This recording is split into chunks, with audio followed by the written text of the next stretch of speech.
Praise the Lord. நித்திய ஜீவ கதைகளுக்கு உங்களை வரவேற்கிறேன். இன்றைக்கான தலைப்பு ஆசை வேண்டாமே. இதற்கான ஒரு வசனத்தை பார்க்கலாமா? கலாத்தியர் 6:24. கிறிஸ்துவினுடையவர்கள் தங்கள் மாம்சத்தையும் அதன் ஆசை இச்சைகளையும் சிலுவையில் அறைந்திருக்கிறார்கள். இந்த வசனத்துக்கு தகுந்த மாதிரி ஒரு சின்ன கதையை பார்த்துட்டு வந்துருமா? அந்த கதையில இருந்து நம்மளுடைய ஆசைகளை இச்சைகளையும் நம்ம ஏன் விட்டு விடணும் அப்படின்னு சொல்லி இந்த கதையில இருந்து தெரிஞ்சுக்கலாங்க. சரி வாங்க கதைக்குள்ள போகலாம். ஒரு அழகான கிராமத்துல 3 ஃப்ரெண்ட்ஸ் இருந்தாங்க. ஒருத்தர் வந்து கவர்மெண்ட் வேலை பார்க்கிற அதிகாரி, ரெண்டாவது ஒருத்தர் ஸ்வீட் கடை வச்சிருந்தாரு, மூணாவது ஒருத்தர் ஊழியக்காரரா இருந்தாரு. இந்த ஊழியக்கார நண்பர் வந்து மீதி உள்ள 2 நண்பர்களையும் கிறிஸ்துவனுடைய பாதையில நடத்தி அவங்களுடைய ரட்சிப்புக்கு ஒரு காரணமா இருந்தாரு. இவங்க 3 பேரும் சின்ன வயசுல இருந்து ஃப்ரெண்ட்ஸ் தான். இவங்க 3 பேரும் தனித்தனியா வேலை பாக்குறாங்க அப்படிங்கிறதுனால 3 பேராலே டெய்லி சந்திக்க முடியாது. அதனால வாரத்துல ஒரு நாள் அவங்க ஊர் எல்லையில இருக்கிற ஒரு இடத்துல ஒன்னா சந்திச்சு 3 பேரும் சேர்ந்து ஜெபிச்சு அதுக்கப்புறம் வேதத்துடைய மகத்துவத்தை பத்தி பேசுவாங்க.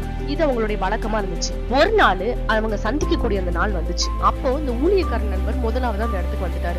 ஆனா மீதி உள்ள 2 நண்பர்கள் வரவே இல்லை. அவர் ரொம்ப நேரம் காத்திருந்தோம், அவங்க வராததுனால இன்னைக்கு நம்ம பிரேயர் வச்சிருந்தோமே ஆனா யாருமே வரலையே அப்படின்னு சொல்லிட்டு 2 பேருக்கும் கால் பண்ணாரு. அப்ப 2 பேரும் போன் எடுக்கவே இல்லை. சரி நம்ம நேரா வீட்டுக்கே போய் பாத்துட்டு வந்துருவோம் அப்படின்னு சொல்லிட்டு முதல்ல கவர்மெண்ட் அதிகாரியோட வீட்டுக்கு போனார். அங்க போனப்ப அவர் சோஃபால ரொம்ப சோகமா உட்கார்ந்துருந்தாரு. அப்போ என்ன நண்பா, இன்னைக்கு நம்ம பிரேயர் வச்சிருந்து கூட நீங்க வரவே இல்லையே அப்படின்னு சொல்லி அவர் கேட்டப்போ அவரு இல்ல நண்பா நான் வரல, எனக்கு ரொம்ப மனசு கஷ்டமா இருக்கு அப்படின்னு சொல்லி சொன்னாரு. ஏன் என்னாச்சுன்னு கேட்டப்போ இந்த மாதிரி நான் வேலை பார்த்துட்டு இருக்கும் போது ஒரு விதவை பெண் வந்து என்கிட்ட உதவி கேட்டாங்க.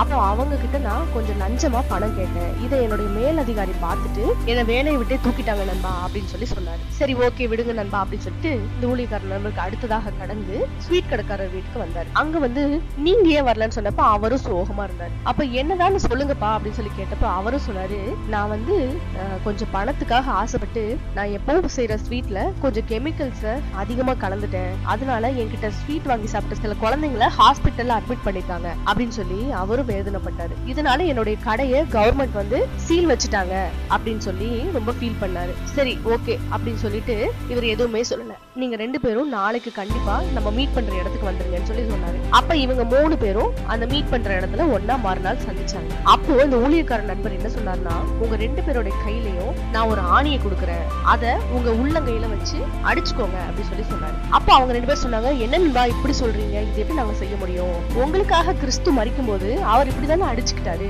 ஏன் என்ன அடிக்கிறீங்கன்னு ஏதாவது கேட்டாரா? எதுவுமே கேட்கல. உங்களுடைய பாவத்துக்காகவும் நம்மளுடைய பாவத்துக்காகவும் அவர் மரிக்கிறதுக்கு தன்னை ஒப்பு கொடுத்தாருல.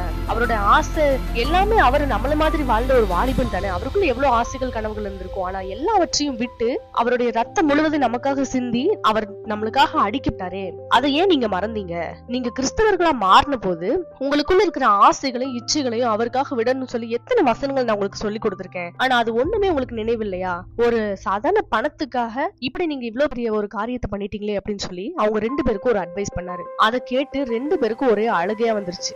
அன்றைக்கு தினத்துல அவங்க 2 பேரும் மனம் திரும்பினாங்க. ஆமாங்க, இந்த கதையில இருந்து நம்ம கத்துக்க வேண்டிய விஷயம் என்னன்னா, நமக்குள்ளேயோ சில ஆசைகள் வந்து எவ்வளவு பெரிய விபரீதத்தை வந்து நமக்கு தந்துருது தெரியுங்களா? சின்ன சின்ன ஆசைகள் வந்து பெரிய பெரிய சோகங்கள்ல தான் முடிய போகுதுங்க. நம்மளுடைய ஆசைகள் வந்து ஒரு சின்ன சின்ன வட்டத்துக்குள்ள இருந்தா அது என்னைக்குமே பெரிய பிரச்சனையா மாறாது. ஆனா அது பேராசையாக மாறும் பொழுது பல தீங்குகளை விளைவிக்குது. இந்த மாதிரி குறுக்கு வழியில யோசிக்கிற தன்மைகளை தருதுங்க. அதனால நமக்குள்ளேயும் இந்த மாதிரி ஒரு தீங்கான ஆசைகள் இல்ல அப்பாற்பட்ட ஆசைகள் பேராசைகள் ஏதாவது இருந்துச்சு அப்படின்னா அதை இன்னைக்கு தினமே நம்ம சிலுவையில அறையப்பட ஒப்புடுவோங்க.